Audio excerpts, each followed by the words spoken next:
Atos capítulo 11, versículo 11.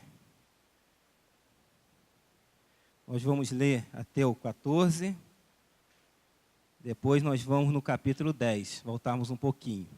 Mas primeiramente vamos ler esse texto. Amém? Diz assim: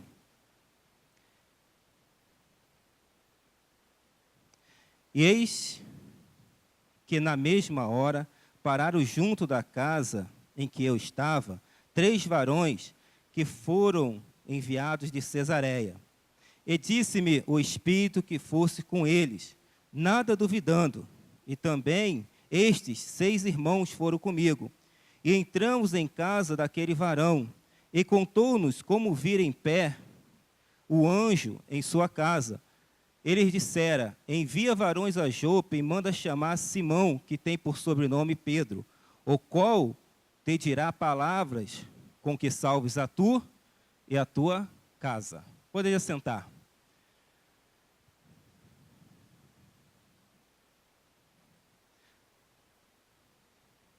Pedro aqui, ele está fazendo a sua defesa por ter pregado a palavra a um gentil chamado Cornélio. Cornélio recebeu uma visão de Deus para chamar Simão Pedro. Ele envia 3 homens, servos dele, chama Pedro. Pedro vai, faz a obra que tinha que ser feita. E aqui Pedro ele está se defendendo que o evangelho também teria chegado aos gentios. Teria chegado, não só ficado restrito aos judeus. Mas algo que é interessante, e nós vamos ver alguns princípios, algumas características deste homem chamado Cornélio. Note que o anjo fala para ele que Pedro deveria ir falar palavras de salvação para a casa dele, para ele, para toda a sua família. Então concluímos que ele não estava salvo, porque Pedro deveria ir falar palavras de salvação para aquele homem. Mas abra agora, volta um pouquinho, no capítulo 10 de Atos, e vamos ver algumas características deste homem. Capítulo 10, versículo 1 e versículo 2. E havia em Cesareia um varão por nome Cornélio, centurião da corte chamada italiana, piedoso, temente a Deus, com toda a sua casa, o qual fazia muitas esmolas ao povo e de contínuo orava a Deus. Versículo 22 do capítulo 10. E eles disseram: Cornélio, centurião, varão justo, temente a Deus, e que tem bom testemunho de Deus, que tem bom testemunho de Deus a toda a nação dos judeus. Foi avisado por um anjo para que te chamasse a sua casa e ouvisse palavras de salvação. Nós vimos que o Cornélio, ele era um homem íntegro. Podemos destacar, nesses versículos que nós lemos aqui, pelo menos 5 características deste homem. Primeiro, era um homem piedoso. Era um homem devoto. Era um homem que zelava pela palavra, zelava por Deus. Às vezes nós confundimos ser piedoso, aquela pessoa que faz algo para alguém. Não. Ser piedoso na Bíblia é responsabilidade para com Deus. Ser piedoso é para com Deus. É ser respeito às coisas religiosas. Então, Cornélio era um homem religioso. Ele tinha essa característica. Era um homem que zelava pelas coisas de Deus. Era um homem que buscava a Deus. Era um homem que continuamente temia a Deus. Era um homem religioso. Era um homem que tinha um bom testemunho. Segundo, no mesmo versículo 2, ele diz que era um homem temente a Deus. Temor é diferente de ter medo. Nós não podemos ter medo de Deus. Nós temos que ter respeito. O temor é justamente o respeito a Deus. O temor é fazer a vontade de Deus. O temor é você olhar para Deus, independente de quem está do lado ou não, de alguém está observando ou não, e cumprir os preceitos de Deus. Você não precisa ter ninguém olhando para você cumprir aquilo que Deus quer para a tua vida. Isso é temor. Isso é temor. Havia a criança, muitas vezes nós tratamos nossos filhos e nós temos que ensiná-los a ter temor, não medo.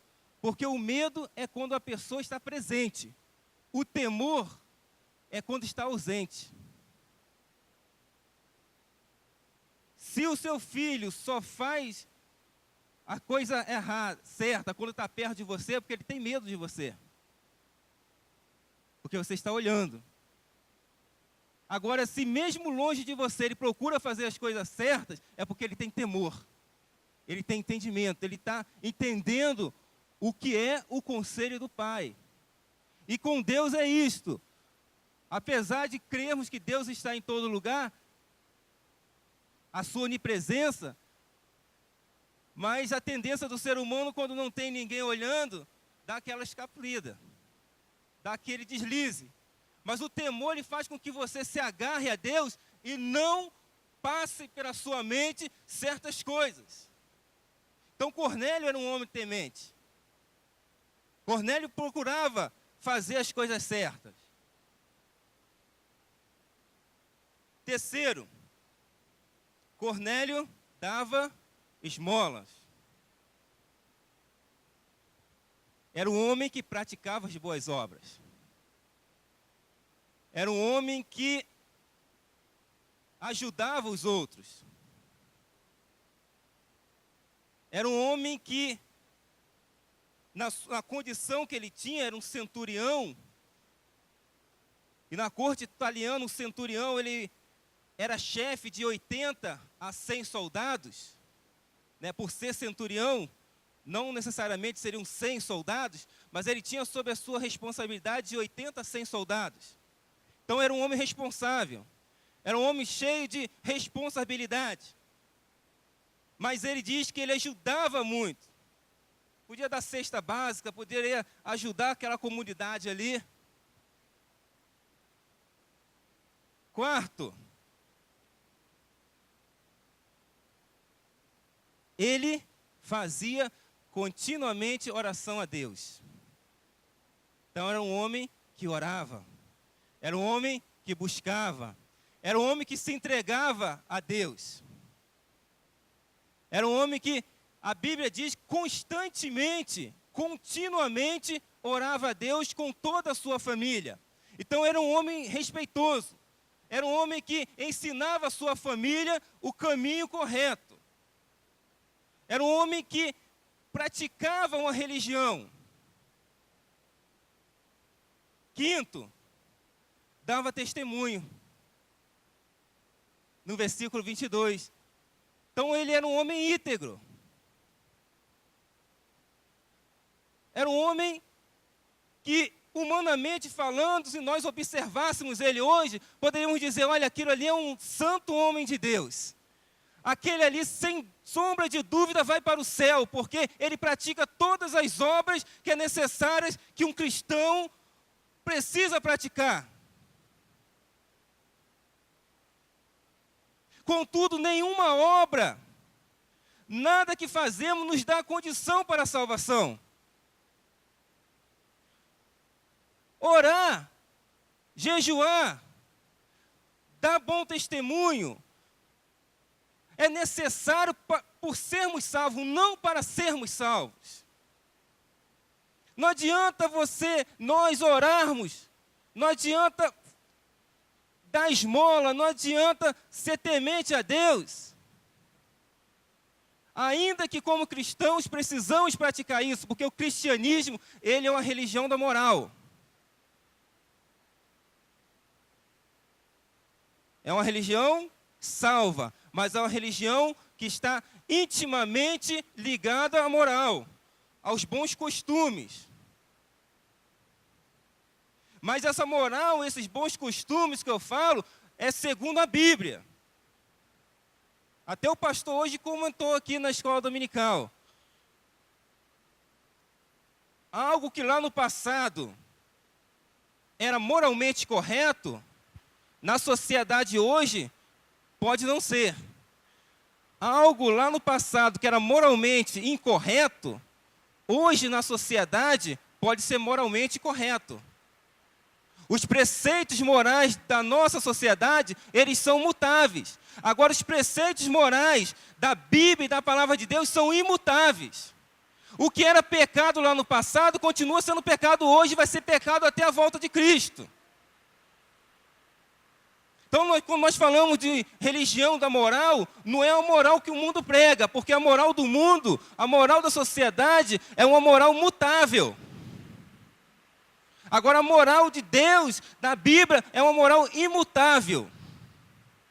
E Cornélio praticava tudo isso. Cornélio, se nós olharmos e fizermos humanamente uma análise dele, olhamos e falamos, olha, aquele ali, com certeza, já está no céu. Mas em uma das suas orações, aparece um anjo e fala para ele, olha,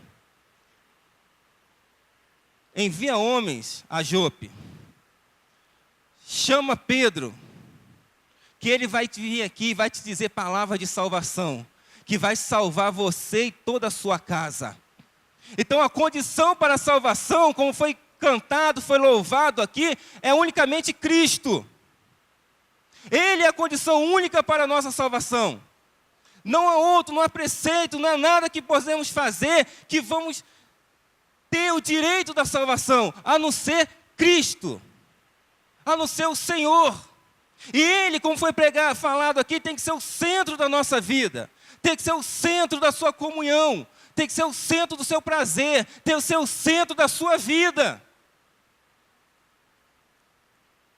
Quando viemos à igreja, viemos olhar para Cristo. Eu não venho olhar para quem está aqui, que está falando. Não, eu venho com o intuito de louvar, de agradecer, de bendizer o nome do Senhor.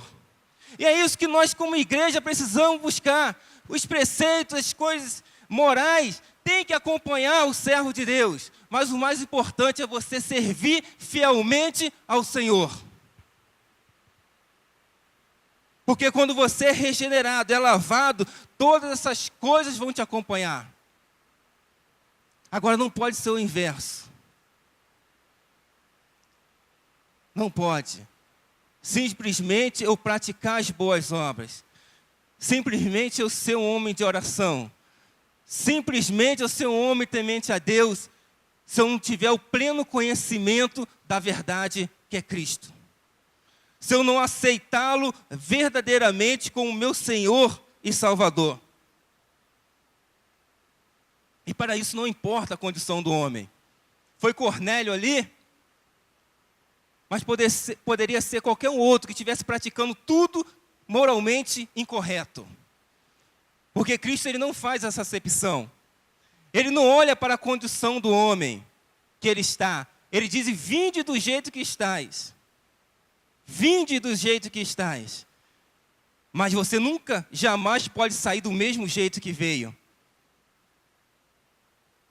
Vinde do mesmo jeitinho. Você não precisa melhorar nada para estar diante de Cristo. Você não precisa chegar e falar, não, olha, eu vou consertar isso na minha vida, depois eu aceito a Cristo. Olha, não, eu tenho coisas erradas dentro de mim que eu preciso consertar. Isso é artimanha do inimigo, porque você não vai se consertar, porque é o Espírito Santo que vai te ajudar a vencer, a suportar, a passar por todas essas coisas. Por isso Cristo declarou: não vim para os sãos, eu vim para os doentes, porque os sãos não precisam de médico, mas os doentes precisam. E às vezes nós ficamos: não, eu não vou porque eu sou muito errado. Para mim não tem salvação. Cara, eu fiz tudo de errado na minha vida. Isso, irmão, é desculpa para não assumir a responsabilidade. É desculpa para não chegarmos e reconhecermos que somos pecadores e precisamos de um Salvador. Todos nós precisamos. E não adianta eu declarar, eu falar que Cristo salva, se eu não creio, não tenho a convicção verdadeira de que eu sou salvo em Cristo. Eu tenho que ter primeiro essa convicção dentro de mim. E Deus te chama hoje para isso. Deus usa cada um conforme Ele quer, da maneira que Ele quer. Ele usou um anjo para falar aqui numa visão a Cornélio: olha, traga o meu servo para falar palavras de salvação. Hoje Ele usa evangelistas, pastores, usa quem está disposto a falar da palavra dEle. Usa você, não só para ouvir, mas para transmitir essa mensagem de salvação. A comissão é muito grande. E Deus se preocupa com cada um de nós. Você imagine, Ele mandou buscar uma outra cidade. Mandou chamar Pedro numa outra cidade. Porque Ele se preocupa com cada um de nós individualmente. Ele conhece cada um de nós individualmente. Conhece lá no seu íntimo, no seu interior. Ele conhece as suas necessidades antes mesmo que você proclame para Ele. Antes mesmo que você fale para Ele. Agora, a obra que nós fazemos, ela complementa a vida cristã. É necessário que essas obras acompanhem a vida cristã. Se eu sou salvo em Cristo, eu tenho que praticar as boas obras. Se eu sou salvo em Cristo, eu tenho que dar bom testemunho. Se eu sou salvo em Cristo, eu tenho que ser temente a Deus. Se eu sou salvo em Cristo, eu tenho que procurar fazer as coisas certas. Eu tenho que continuamente orar. Eu tenho que buscar a Deus. Eu tenho que fazer tudo isso, mas isso não é condição para a salvação. A condição é Cristo. Eu faço porque eu sou salvo em Cristo, não para ser salvo.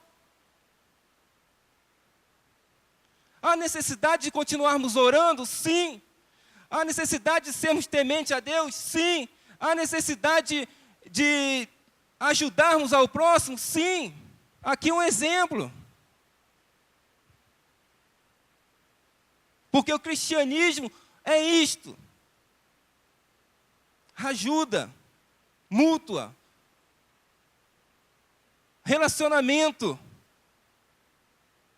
Eu até estava conversando hoje na escola bíblica dominical. A tecnologia ela é muito boa. Entre aspas, ela aproxima as pessoas. Ela faz com que uma pessoa lá do outro lado do mundo entre em contato com a outra que está do outro lado. Mas nós temos que ter cuidado, porque ela afasta também o relacionamento pessoal. Até o irmão usou um termo aqui, fica um relacionamento virtual. E nós, como servos de Deus, nós precisamos desse relacionamento pessoa a pessoa. Conhecer um ao outro. Entender a necessidade do outro. Sabe por quê? Porque às vezes tem uma pessoa do seu lado que está precisando aí sentada no banco aí do seu lado, que está precisando apenas de uma palavra de carinho. Uma palavra de amor. E às vezes entra e sai dentro da igreja e não encontra essa palavra. Sabe por quê? Porque quando nós entramos e saímos, às vezes não olhamos nem para quem está do nosso lado. O nosso irmão em Cristo. Olha aí para o lado, olha aí para... Vê quem está aí do seu lado. Dá a paz do Senhor para o irmão. Não, marido e esposa não, pelo amor de Deus. Para quem você não... Isso é o cristianismo, isso é a nossa vida. Não importa se eu o conheço pessoalmente ou não, eu sou servo de Deus, ele é servo de Deus, nós somos filhos de Deus, vamos morar no céu junto para a glória de Deus. Então não importa a diferença, não importa se como está vestido, não importa do modo que fala, não importa que nós viveremos para Cristo. Cristo é o centro. E a igreja precisa cada vez mais entender isso. Os relacionamentos são importantes na vida do cristão.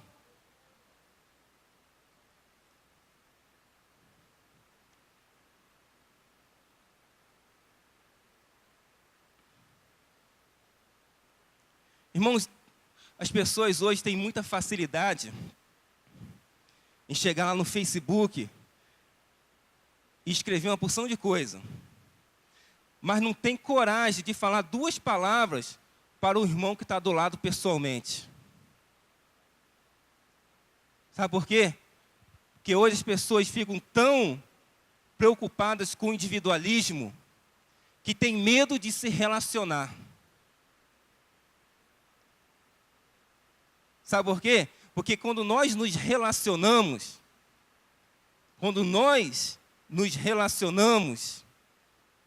há um impacto. Como?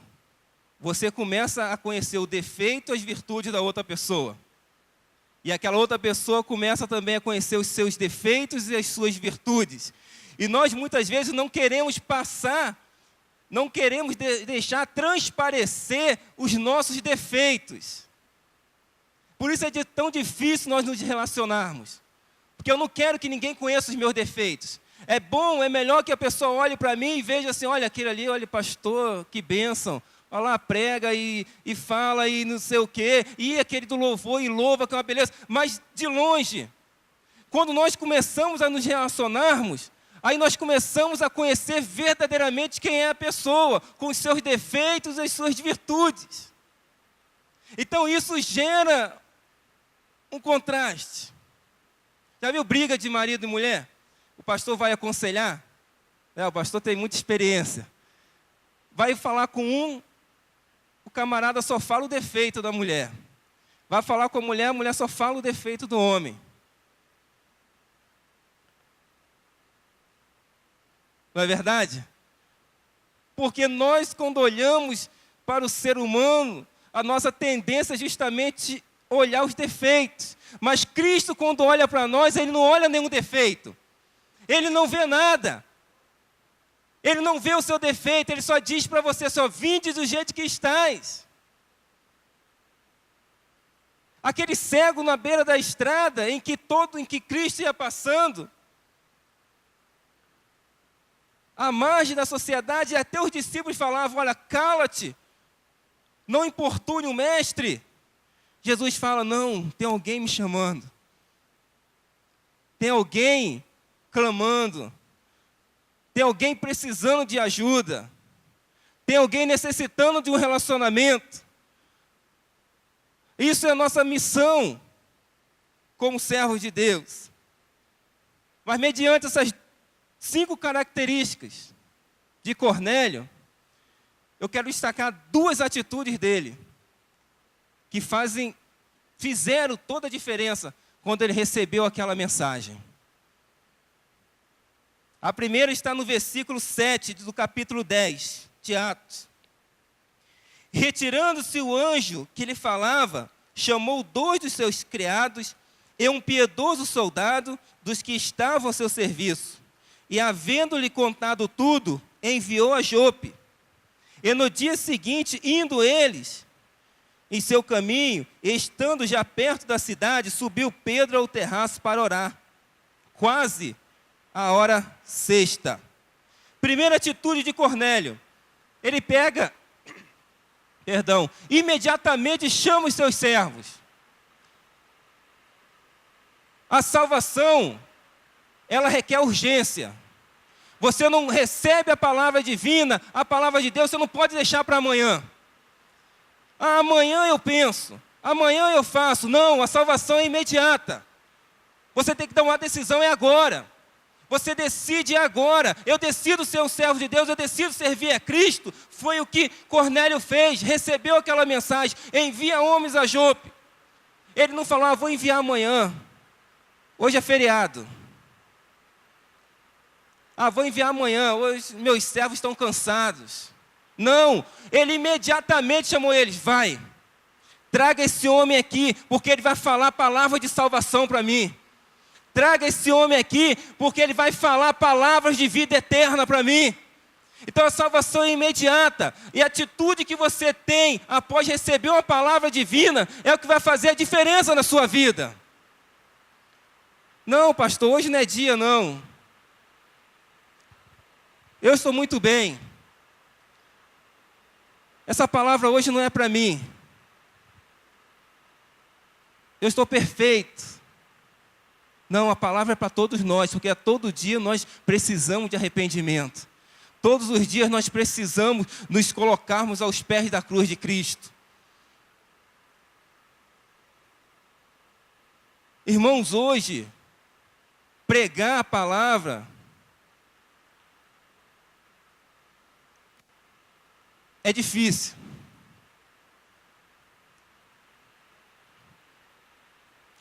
Tem muitas facilidades, mas pregar a mensagem da cruz é difícil. Porque a mensagem da cruz, ela faz com que nós venhamos refletir aquilo que fazemos. E o ser humano hoje, ele não quer muito refletir sobre isso. Ele está muito preocupado com bênção. Ele está muito preocupado com receber algo. E às vezes só no campo material.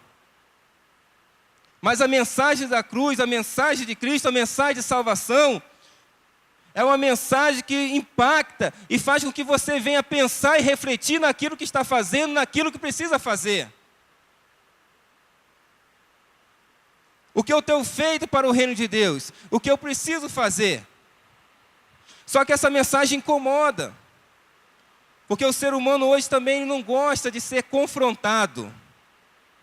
E a mensagem da cruz, ela confronta o nosso ego, confronta o nosso eu. A mensagem da salvação, ela nos tira de uma zona de conforto. Tira-nos de uma zona de conforto. Porque a tendência do ser humano é justamente procurar uma zona de conforto. E ali ficar, porque ele alheio muito à mudança. Só que a mensagem da salvação, ele quer mudança. É mudança. É mudança. Mudança de atitude. Mudança interior. E você tem que estar predisposto a isso. Isso denota a atitude dele. Disposição em obedecer. Obedeça ao chamado de Cristo. Obedeça ao chamado de Cristo para a sua vida, qualquer área que for. Nós temos que estar predispostos a aceitar. Segunda atitude de Cornélio após receber essa mensagem. Está lá no versículo 33 de Atos, capítulo 10.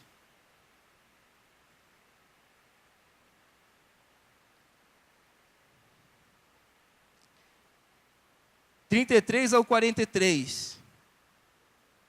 Cornélio pega, reúne toda a sua família, reúne os seus amigos íntimos e fica esperando a Pedro. Eu fico imaginando ali, ele, olha, venham todos aqui, vem toda minha família, vem todos meus amigos, porque vai vir um homem aqui falar uma mensagem de salvação. Vai vir um homem aqui que vai falar palavras que vão mudar nossas vidas. Vai vir um homem aqui que vai falar palavras que nós não ouvimos, que nós não conhecemos ainda. E ele reúne toda aquela gente, justamente para ouvir, porque ele tinha sede de ouvir aquela palavra. E eu pergunto, quando nós viemos para a igreja, o que nós temos em mente? E quando começa a hora da palavra, o que você pensa?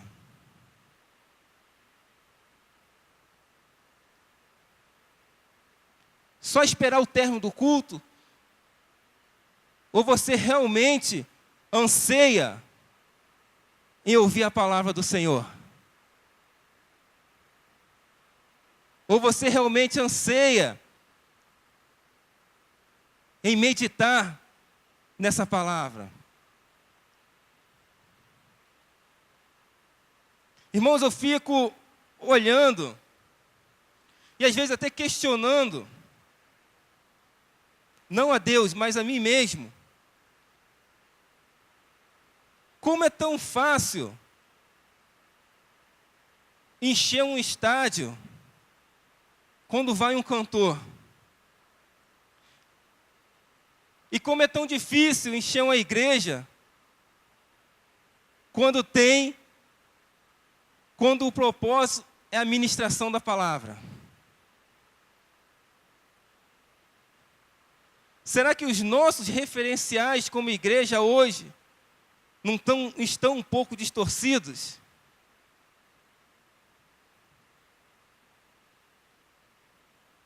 Como é tão fácil? Se toda semana tivesse um cantor aqui, a igreja não ia ter espaço. Não teria espaço. Agora você pode trazer o maior pregador que tiver aí na face da terra. Não enche, porque o povo não está preocupado com a palavra. Mas é essa palavra que te dá vida. É essa palavra que te salva.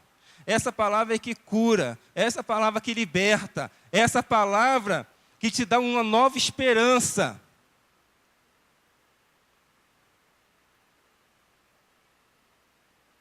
É essa palavra que faz toda a diferença na nossa vida.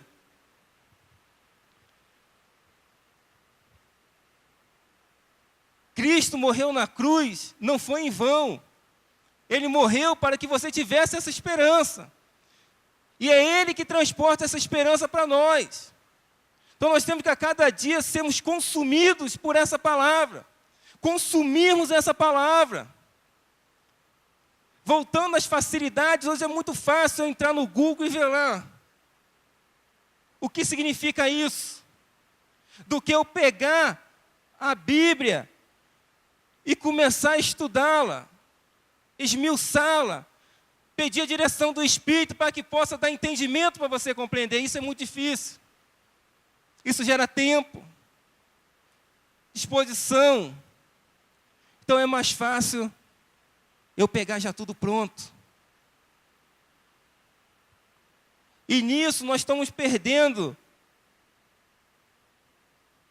a essência disso aqui. Deus te chama hoje para uma palavra de salvação. Deus te chama hoje para assumir essa responsabilidade pela sua palavra. A palavra de salvação ela precisa ser pregada a tempo, a fora de tempo. Ela precisa ser levada. E isso é responsabilidade nossa como igreja. Onde eu passar, onde eu andar, essa palavra ela tem que ser exposta. Sabe por que muitas das vezes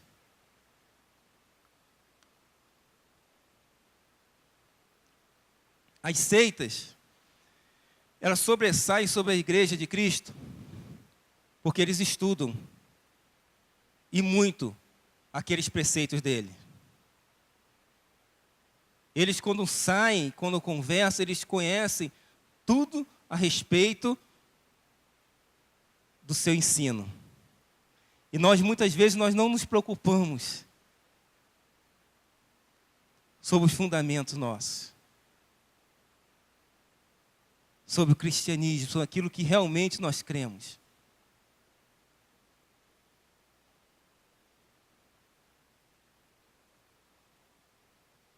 Essa palavra é para todos nós hoje. Realmente, termos essa atitude.